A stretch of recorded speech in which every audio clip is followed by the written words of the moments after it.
Hey, what's going on everybody? Welcome back for another cook video. Today's video is something that I feel like a lot of people have been waiting for me to do, and today I'm going to be doing my own version of Kalbi using a beef rib. As we go through this cook, I'm hoping to share a little bit of my kind of thought process or maybe even theology of what I think barbecue should be, or at least the type of barbecue that I like to cook. And because I didn't want to compromise the Korean side of this, and I also didn't want to compromise the barbecue side of this, is honestly the reason why it's taken me so long to do so. But with that in mind, let's get to this cook. The beef rib that we're going to be using today is from our friends at Grand Western, and at first I wasn't sure if this was the wrong beef rib, like they gave me a Wagyu one instead, but no, this is their sterling silver premium 3-bone plate rib. Just because this beef rib is a little bit fattier than I'm used to, I am going to trim a little bit of the fat off. If you guys have seen my other beef rib videos before, I tend to leave it on because once that fat starts to render, it seems to hold on to those seasons a little bit more, especially that coarse black pepper. It seems to kind of cook into the surface of the rib, and I also think having a little fat coverage on top keeps the rib from being super dry so that we don't have to spritz our beef ribs later.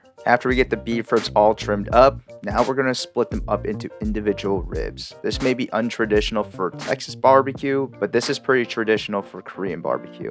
And usually what will happen is it will be butterflied into a really big sheet. And what that's going to be able to do is make sure that that beef rib is still nice and tender because it's cut so thin. To season these ribs, we'll be using 2 parts 16 mesh black pepper with 1 part diamond crystal salt. Off to the side right here, I just have a small cup of water, and I'm just kind of making sure the outside of the ribs are nice and damp. We don't want them to be wet, we just want it to be moist enough so that the seasoning will stick. After they're nice and tacky, we're just going to make sure we cover every single side of each beef rib with the salt and pepper rub. As we wait for these beef ribs to hold on to all its seasoning, we'll go start the fire. And especially today, we're definitely making sure we're starting the fire with some Korean newspaper.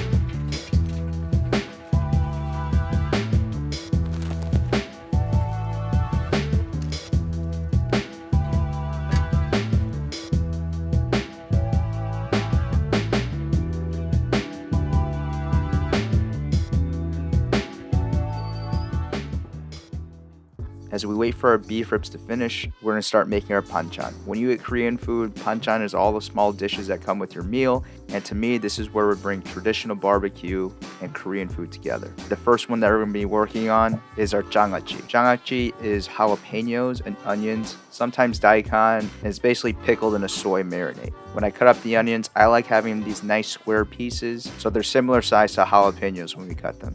Marinated for this is super simple. You're going to start with sugar, water, white vinegar, and then you're going to realize you should have started in a larger container.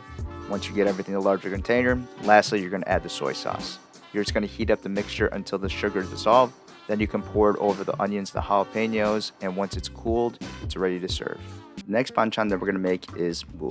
Mu just means radish, but in this case, it means pickled radish. You might have seen different versions of it, meaning just basically different shapes. For example, if you eat Korean fried chicken, you might often see it in like little cubes. If you eat Korean barbecue, you see it in really thin rounds so that you can wrap the meat with it. And the name of it will change based off of what you're eating. So when you eat fried chicken, it's called chicken mu or tak mu, and the thin rounds are called sam mu. Sam means to wrap. And even though we're making that version for today, since we're eating barbecue, we'll call it barbecue mu. If you have an Asian grocery store around you, I would definitely recommend trying to find Korean radish, which is a little bit bigger, a little bit wider, and kind of has a green top on it. It'll just give you a little more surface area to create wraps with. But for this video, I decided to go with daikon just because it seemed more readily available, and for anyone who wants to try it at home, I just wanted to show you guys what you could do with it. Don't be afraid of cutting a lot of this. Whenever I have it at home, I just feel like I eat it with every single meal just because it's so refreshing and really easy to eat whenever you feel like you need a nice pickle somewhere. I just realized for the last pickle that I called it a marinade instead of a pickling liquid. I don't know why I did that, but yeah, it's not a marinade, it's a pickling liquid. This pickling liquid is even easier than the last one because it's just going to be water, vinegar, and sugar. So this one won't have a soy sauce in it. But just like the last one, we're going to heat this up just until the sugar dissolves, wait for it to cool down, and it should be ready to eat in a couple hours.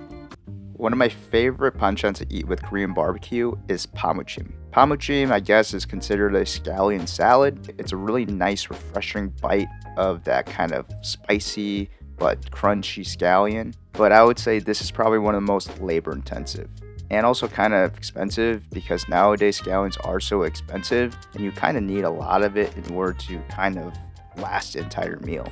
You'll see a lot of places cutting it with like lettuce and things like that to add a little more volume. But today I'm going to show you guys my favorite way to do it.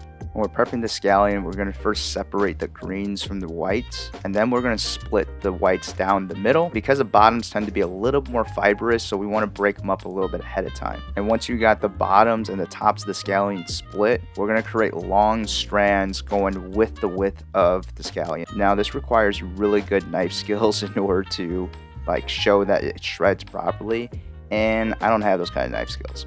Luckily, a while ago, my mom bought me this contraption, which technically I think is one of those one-use kind of like kitchen items, but I will say this is well worth the price. If I had to do this by hand, I would probably never make this. So as you can see, as we feed it through, it's creating these long strands. And the reason why we split the white and the green part of the scallion is because I didn't want the strands to be really, really long and have to end up cutting them later. This way, if you cut them ahead of time, they stay in these short little strands, which I think it's a little bit easier to eat as well. Next thing we're going to do is we're going to shock these scallion strands in some ice water. We want to wash off that harsh spiciness that sometimes scallions can have. We're also going to kind of get rid of some of that slime that's in the white parts of the scallion. And also for presentation, these scallions will curl up really nicely. And I kind of like to shake these scallions inside the water, and you can kind of tell you're getting a lot of that slime out because the water is going to turn a light green. And once they've been shocked, we want to put it in a strainer and we want to shake off the excess and just let it sit.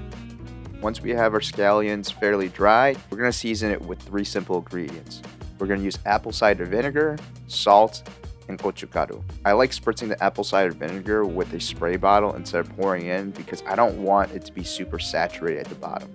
This way you can kind of get an even distribution of the apple cider vinegar without making the entire mixture wet again. For the gochugaru, I like putting it at the very end after I mix the apple cider vinegar and the salt together, because when you mix it up, it'll turn your pamuchin really, really red. There's not really an issue with that, which is also why I like buying the gochugaru that is a little bit coarser. That way it doesn't completely just dissolve when it hits the apple cider vinegar. One other ingredient that most people put in is a little bit of sesame oil. I personally like to keep it super, super light, so in this version, there's no sesame oil. When eating Korean barbecue, there's a lot of garlic that's being eaten. It's usually cut into thin little chips.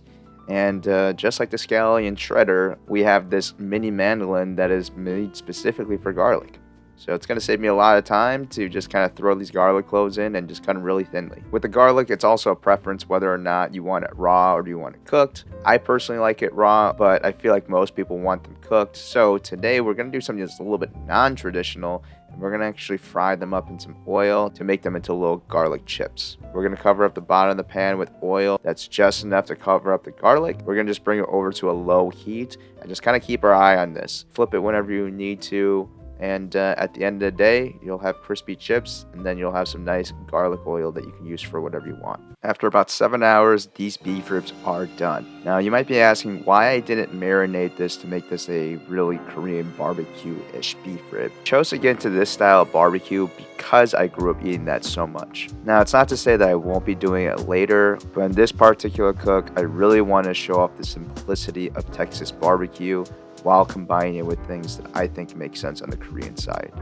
The one thing I like cooking about these ribs individually like this as well is that you could still bring it to the temperature that you normally would for the 3-bone and get it really soft, but I took this to about mid 190s where you can actually slice this into chunks. I didn't want this to be like a braised beef sort of experience. I really wanted this to be like a Korean barbecue. You're able to get real chunks of beef rib without really having it fall apart. So when you're checking for doneness, you want it to be a little bit springy, but you don't want to be able to break through it like a pulled pork or something like that. So this to me is where this Korean barbecue and Texas barbecue come together. My favorite way to eat Texas barbecue is a fold over, where you have your white bread and then you have your protein, you have your pickles. I like putting slaw in there. And to me, this plate represents exactly that. We have a beef rib that is pretty traditional, just cooked in a little untraditional way. Instead of white bread, we could have rice, or we can have lettuce wraps that could be the fold over part.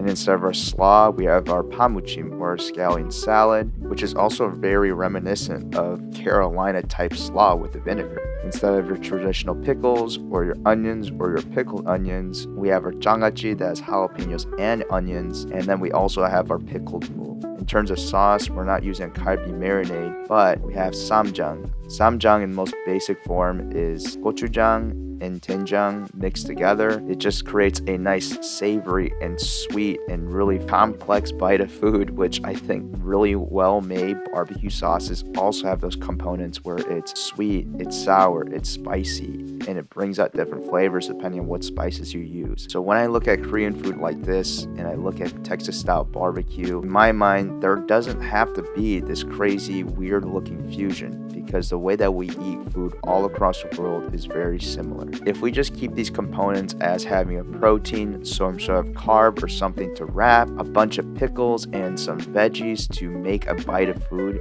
you can do that with almost any country around the world. I hope the plate of food that we just made today is just an example of what we can do with barbecue. It may look completely different, it may taste completely different, but we all cook the same way. We're all trying to combine the same types of components of food together to make a really great bite. Thank you guys so much for watching. I hopefully enjoyed this video of just kind of my own thoughts on where barbecue hopefully is headed, or where I want it to be. It's because we have a lot more in common in terms of the way that we cook than most people believe. And I do feel like if we're able to see the things that we have in common instead of our differences, everything just becomes so much better. In the comments down below, let me know what type of food that you like to cook. What type of food that you think would go well with barbecue. It doesn't have to be Texas style barbecue either. Everyone around the world cooks with fire, and we have our own sort of ideas of what barbecue means, and I would love to hear your thoughts on that.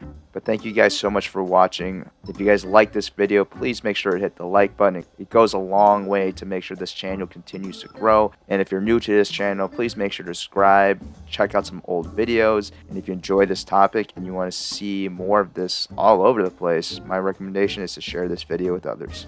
But again, guys, thank you so much for watching, and I'll see you guys in the next video.